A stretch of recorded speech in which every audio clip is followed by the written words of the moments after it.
You know, it's kind of crazy to think about how things can change throughout 4 years. 4 years of streaming, YouTube, blacksmithing, school and work, just life in general. It's very interesting to think about to me. Because I constantly think about the past and future all the time, even though I probably shouldn't, but it's interesting how much I've changed myself.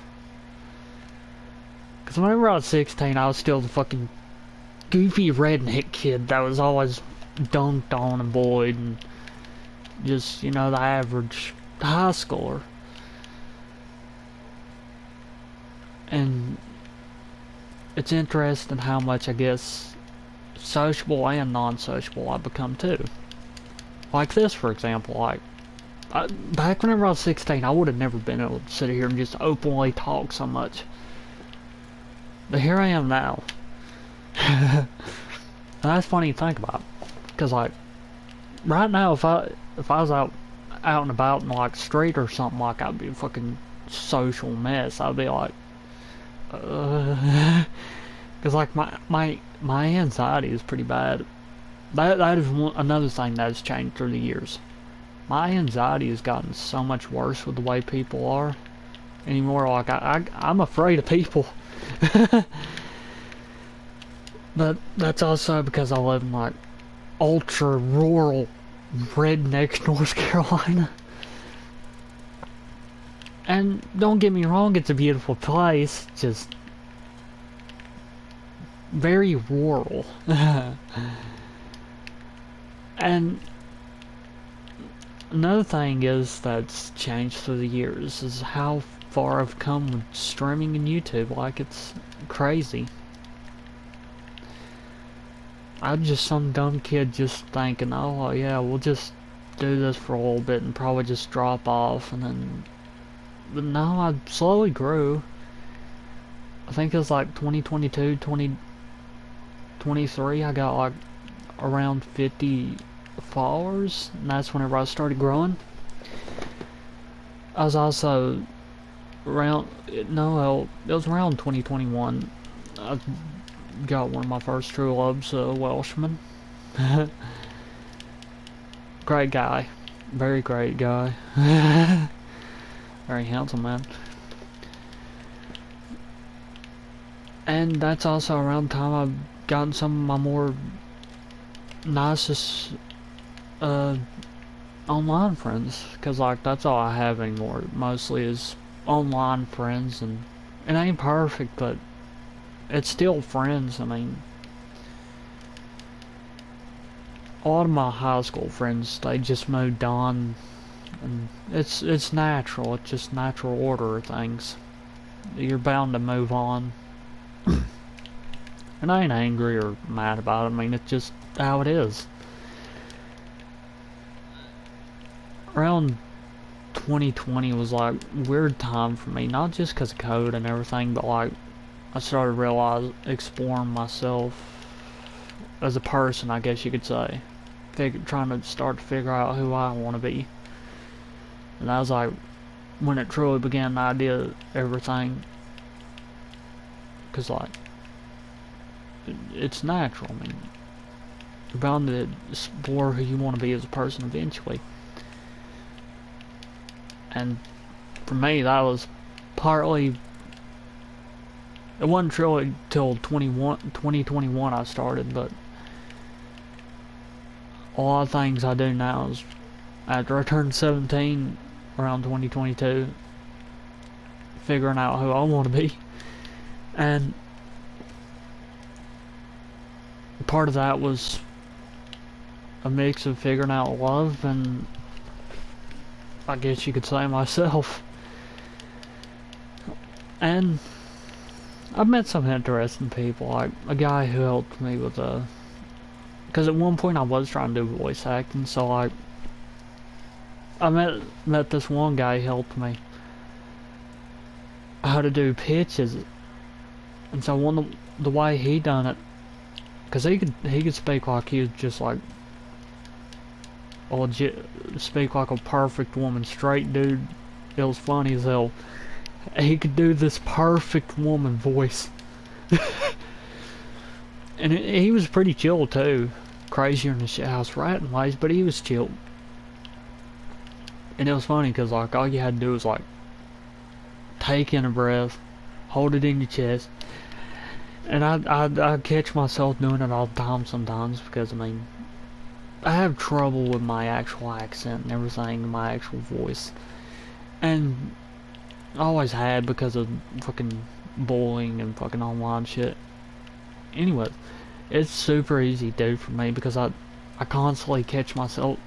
I mean, over the years, I still do it because I just non-consciously do it. Like, it's not as noticeable, but I have noticed my voice get softer. Because I can go from this, like this, just talking like this. Because this is how I used to pretty much talk all the time, like this super low voice. And then I went to this, and then I can go like this. It's pretty easy to do this, because it's like, ever since I was a kid, I was always making goofy voices. And then I can go like this, hit a higher pitch, and it's super easy. This is one of the many things I've learned over the years.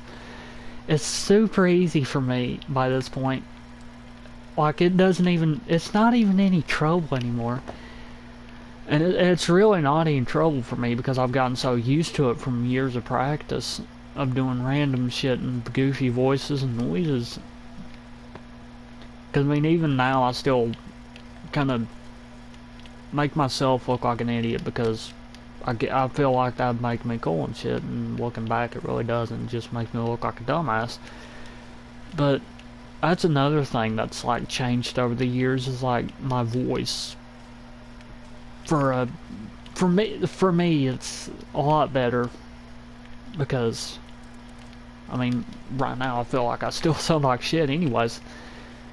Another thing that changed with me was love life and fashion.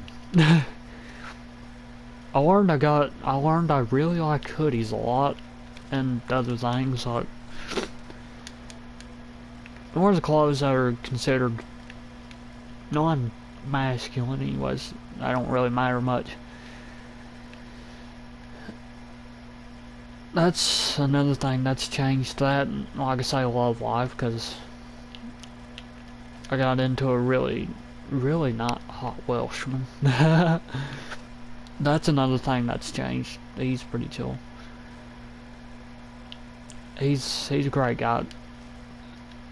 He's popped in the stream a few times when he ain't been working. Dr. Parasitic. Really fucking wonderful guy. He's offering to take me to Wales one day. It'd be nice to see him eventually, but in due time. And that's another thing that's changed with me is just that in general and the fandoms I've gotten into, and even now this COD commentary, that's another thing that's changed. If you asked me if I would have been doing this whenever I was older, whenever I was 16, I would have looked at you like you're crazy. If you would have asked me if I would have done any of this whenever I was older, I would have looked at you like you was crazy. And it's amazing, honestly. I mean, I'm glad to been able to do the things I've done, seen the things I've done. It's just crazy how much you can do in 4 years and how much can change in 4 years. Not just physically or mentally, but like the work you've done, all that shit too. And it also just goes to show like how precious time can be and how well you can use it. And it's just amazing how much people can change in so little time. And like I said, I mean, I wouldn't be doing this right now if it wasn't for COD commentary. I would have just been doing barely edited gaming videos, which I mean I still kind of do, but like I'm trying to get better about the editing and stuff. I've got to figure out, get a USB stick for my PS eventually, and so I can start doing that a lot easier. But it's a wonderful community. I mean, this is another thing I never would expect to see come back, was the classic Call of Duty commentaries. And it's fucking wonderful thing, because COD commentaries,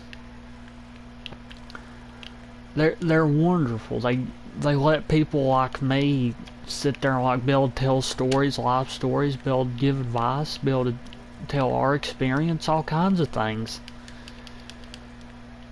And it's wonderful, because like for me it's like a mix of a creative outlet, event, be able to just like give people entertainment, all kinds of things. And it's a wonderful thing, because like it's filled with so many good people, so many great people. Like seriously, these a lot of these COD commentators, they're some of the nicest people you can meet, honestly, compared to the regular COD community. Because like the regular COD community, everybody knows it's one of the most toxic communities. I'll admit I've been toxic on Warzone and stuff, but I like being trash talk. It's fun to do.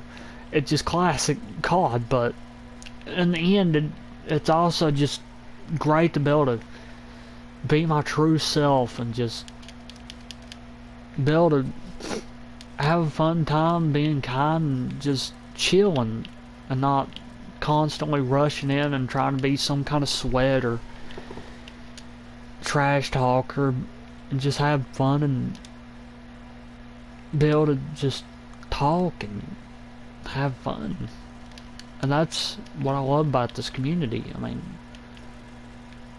it's a wonderful fucking thing that we have the COD community, COD commentary community in the Discord and everything, because it brings so many people together and gives us something all in common for our love of COD and everything, and our love of commentary. And it's wonderful.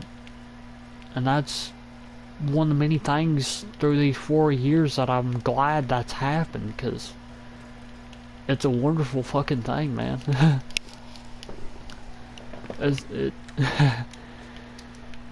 And just like I said, I mean, if you see a small COD commentary channel or a big one, give them a sub. Watch their videos, man. Like seriously, some of them are really freaking useful. Some of them are just great to listen to and all kinds of things. I know the other day I found one. I gotta find his name again. He only had like a couple subs, so I gave him a little sub, left a comment. Because I mean, even leaving a little comment and subscribe to even a big channel or a small channel, or a small channel or a big channel, either way, that does make a difference for that creator. And that, you'd be amazed at how much a single sub or comment can make a difference to some of us. And because I mean, so many of these creators, they make such great content. It may be little to no editing, but it's still great content. They put their whole work into it. Some of us, like me.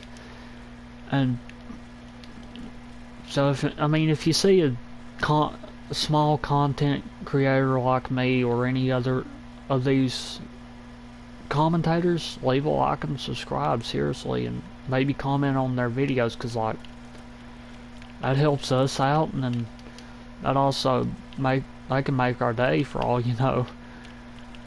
Because like we're great people. I try to be a great person, So many of these people, they're wonderful. Anyways, if you liked the video, leave a like and subscribe if you made it this far. Thanks for watching. Y'all are wonderful people. COG Commentary's wonderful people. All my friends are wonderful people. Everybody's fucking wonderful people. Seriously. Thank you. If it wasn't for this, I'd be going crazy half the time. This gives me something routine I can do. I know I said it in the last video, but it really does. It gives me something to do routinely, and I work on routine. Anyways, thanks for watching. You're all wonderful people. Tell somebody you love them. Thanks for watching.